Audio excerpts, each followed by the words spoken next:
It's the Debrief live on the Blood Red YouTube channel. My name's Patrick Smith. Welcome along. I'm joined by Theo, Squires, and seemingly the Rangers fans still stuck in Anfield.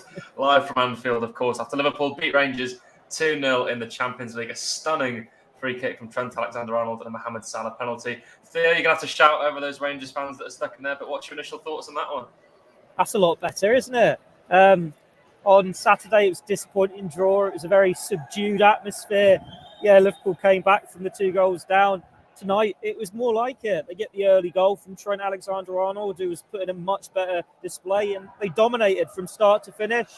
Doyley and Gorsty were at the academy earlier today. Saw the under-19s win 4-1 against Rangers, and they were dominant from start to finish as well. You're just hoping that Jurgen Klopp's side could do something similar, and that's what we've seen. They probably should have got a few more goals, to be honest. Darwin Núñez should have got a couple, but you take what you can get. Liverpool needed to get a win. It doesn't matter how it came, just to get the points on the board, to get some confidence in them, to change the system, and it worked. It was a very straightforward night for them. And move on to the next one. They've got Rangers away, don't they, in the Champions League next time out. Arsenal away in the next Premier League or outing. You needed that confidence boost. It's a very timely boost for them. And that's exactly what tonight was, I think. It could have been more, it perhaps should have been more, though. Lots of chances for Liverpool, but it's just that confidence-boosting match that we really needed. And specifically for Trent Alexander-Arnold, most of the talk was going to be around him tonight. He's had a tough couple of weeks. Huge criticism of him. Really, really good performance and a beautiful goal from him as well, wasn't it? A massive confidence-boosting match for him. It was a stunning free kick. Like, you can only see how good it is when you watch the replay, when it's behind him, and you see how he's angled it over the wall and he's got the dip perfect. And then it's right in that postage stamp that no keeper's getting near that. He obviously almost got the winner against Brighton, didn't he, with a very impressive free kick as well, when he's being kept out by the goalkeeper. No mistakes from him tonight. It was a brilliant effort. And I think that the changing system helped him tonight. He wasn't getting forward as much because Liverpool didn't have Fabinho in front of the back four as this defensive wall. So he had to pick his moments. Him and Tsimikas alternating when they got forward. The rest of the time, he was stepping in as the defensive 3 along with Van Dijk and Matip. But when he got forward, he was picking his passes as well. He was putting good crosses in, had a couple of shooting opportunities, and he just looked like more what we expect from him. He looked confident. He's not let it phase him, these performances. He seemed like he had at the weekend when he made a couple of errors, but it was a big step in the right direction. Probably helped against Ryan Kent, a player he knows very, very well, having come through the academy at Liverpool together. And all you can say after a performance like that from Trent, and it's a great response, is, are you watching Gareth Southgate? That's certainly more like it. When as Moray J3 says here, the defence was more compact. It was a better defensive performance from Liverpool tonight. Granted, they barely had any defending to do. But particularly from Trent, do you think he could strangely be helped by this 4-2-3-1 formation, making him need to defend more? Perhaps he doesn't take as many risks? Yeah, I think you've got to be a bit more composed and a bit more mature defensively. It is a more defensive formation. But at the same time, I don't think we can judge the system based on this game because Rangers were playing 5-4-1. The Liverpool system suited playing against that because they weren't going to be outnumbered in midfield. It was 2 bodies against 2. Liverpool had 4 forwards to occupy the defence. And then you're going to have Morales isolated attack. The wingers isolated when they're getting forward. It was just 1 against 1 for him. It was going to be a much more straightforward evening as opposed to against Brighton when he had a wing back and a winger coming at him in Trossard and Escutian. It went as expected.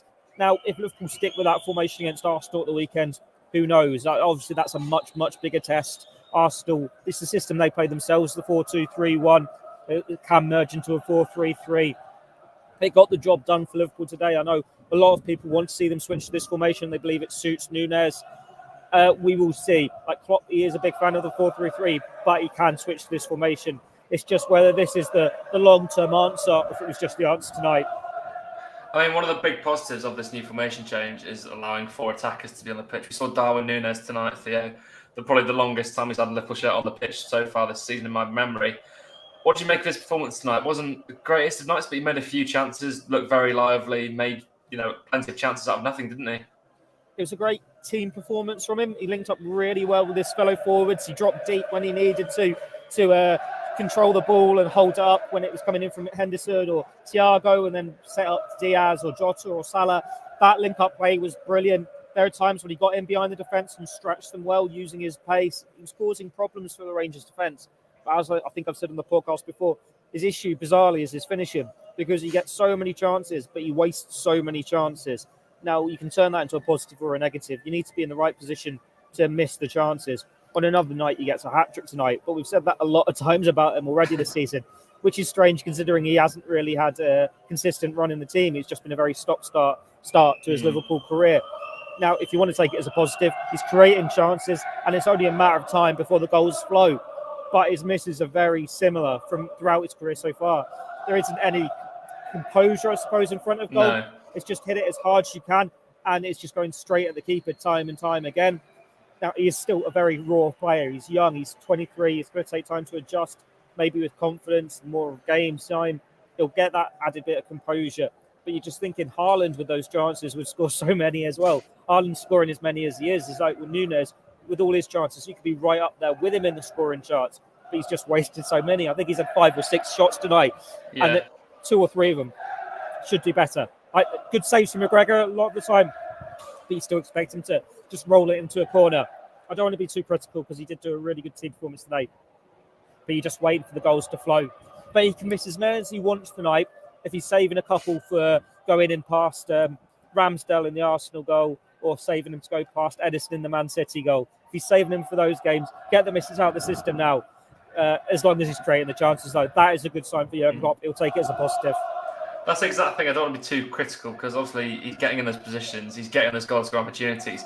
He is just raw. You mentioned Erling Haaland there. He's had a couple of years of Champions League experience, these big games. That will come with Nunes, but I mean, for me, McGregor didn't really make that many brilliant saves. I think they're all snapshots straight at him from Nunes. He just sort of turns and smacks it rather than trying to find it. But that'll come with maturity, and that'll come as he adapts to the Liverpool team. I'm going to bring it back, though, Theo. I mentioned how Trent may be defending better in this system. They got the clean sheet tonight, just about. Rangers finally decided to start having attack 5 minutes before the end. Amazing clearance from Kostas Tsimikas. He's been superb filling in for Andy Robertson, hasn't he? Tonight he was. He wasn't again on Saturday. Not on Saturday, no. Tonight he was superb. No, it was a good performance from today. Much improved. Same as a number of his teammates. Like Rabbi Montonda.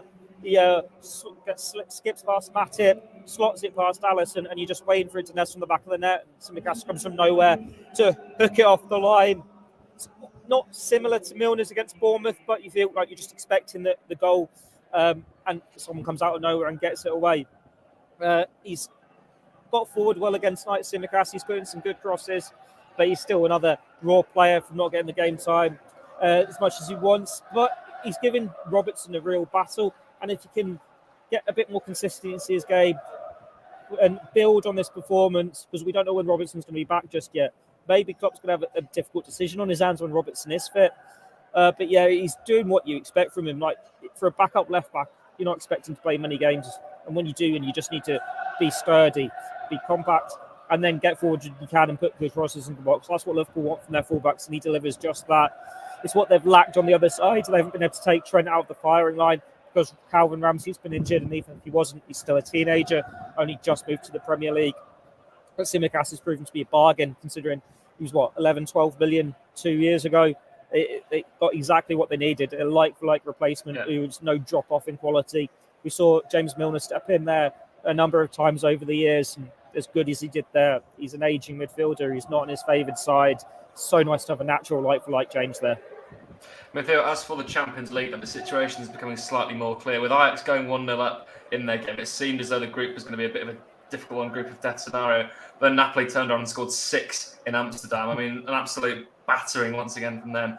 Now, Rangers next week has become an even bigger game for Liverpool now, hasn't it, Theo? Because they can basically try and book that place in the top 2 for the group, can't they?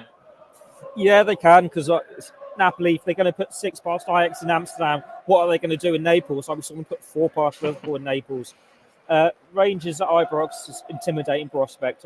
They've had really good European runs over the past few years. I know it's not happened for them in these group stages just yet, but that's not going to be an easy game.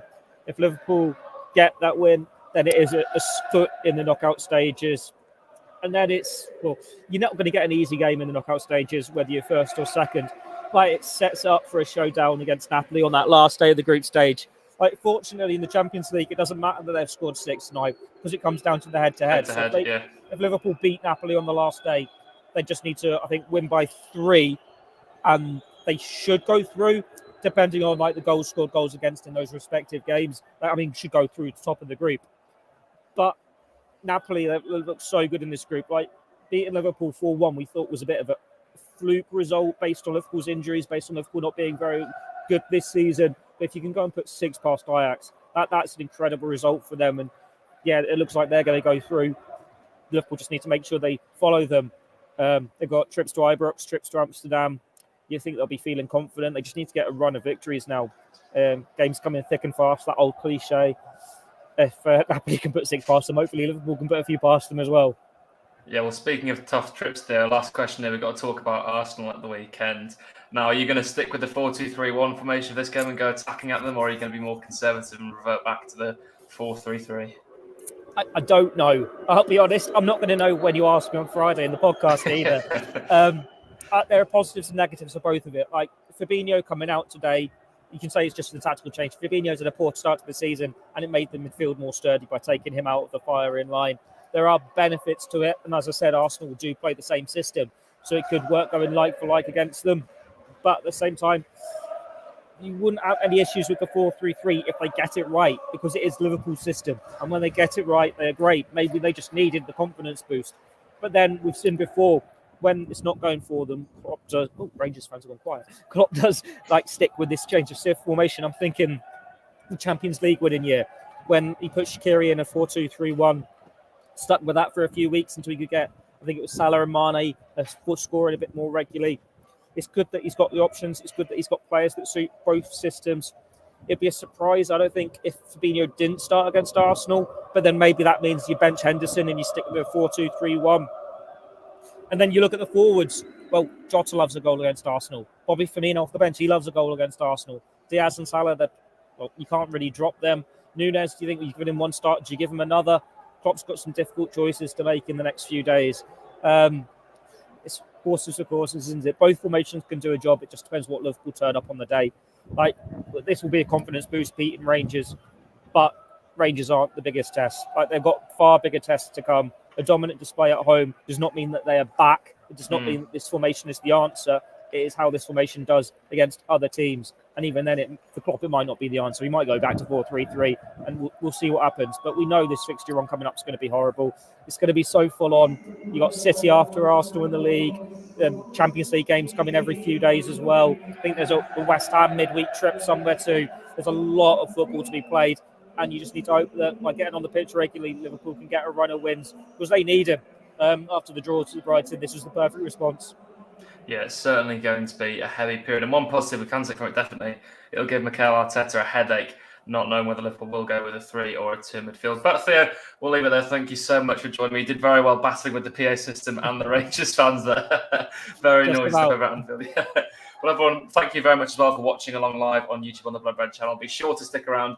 We'll shortly be bringing you Jurgen Klopp's press conference reaction, so make sure you're sticking around the channel for that. But for myself, Patrick Smith, and Theo Squires, thank you very much for joining us, and goodbye for now.